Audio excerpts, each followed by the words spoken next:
नमस्कार। आज का हमारा टॉपिक है चरण स्पर्श क्यों किया जाता है। हमारे ऋषि मुनि गहन शोध करते थे और नई नई प्रकार के रिवाज बनाते थे। हिंदू धर्म के लगभग सभी रिवाज विज्ञान से ओतप्रोत होते हैं। इन्हीं में से एक है चरण स्पर्श। आइए जानते हैं ऐसा क्यों। चैनल में आपका स्वागत है। अगर आपने मेरा चैनल सब्सक्राइब नहीं किया है तो प्लीज सब्सक्राइब माय चैनल।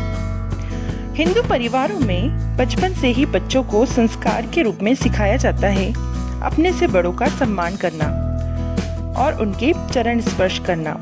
शास्त्रों में अपने माता पिता, अपने से आयु में बड़े और गुरुओं का चरण स्पर्श करने को कहा गया है।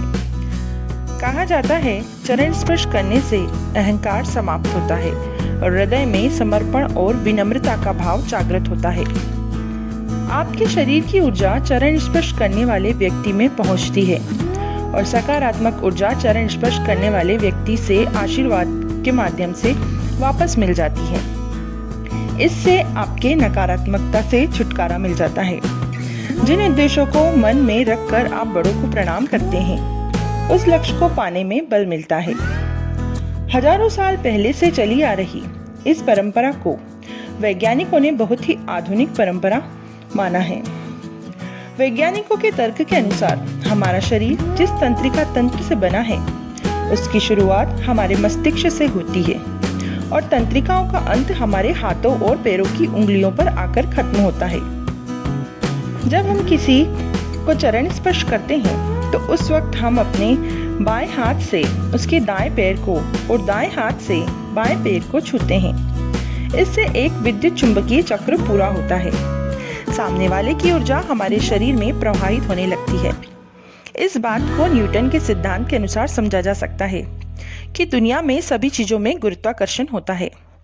सिर को उत्तरी ध्रुव और पैरों को दक्षिणी ध्रुव माना गया है। गुरुत्व या चुंबकीय ऊर्जा हमेशा उत्तरी ध्रुव से दक्षिणी ध्रुव की ओर प्रवाहित होकर अपना चक्र पूरा करती है। चूंकि दक्षिण ध्रुव मतलब पैरों में यह ऊर्जा बहुत अधिक मात्रा में एकत्रित होती है, इसलिए पैरों को हाथों द्वारा ऊर्जा को ग्रहण करने की प्रक्रिया को ही चरण स्पर्श कहलाती है। चरण स्पर्श का सही तरीका पैरों के अंगूठे को स्पर्श करना चाहिए। घुटने के बल बैठकर अगर चरण स्पर्श कर रहे हैं तो अपना सिर चरणों में रख देना चाहिए।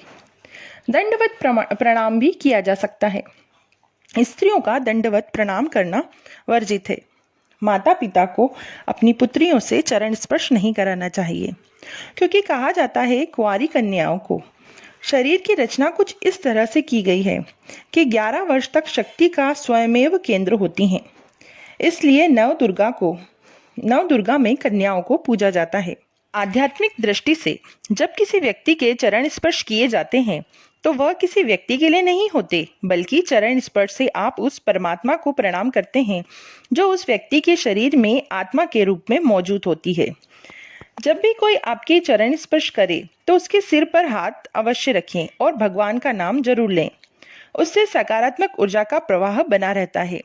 पूरी वीडियो देखने के लिए धन्यवाद।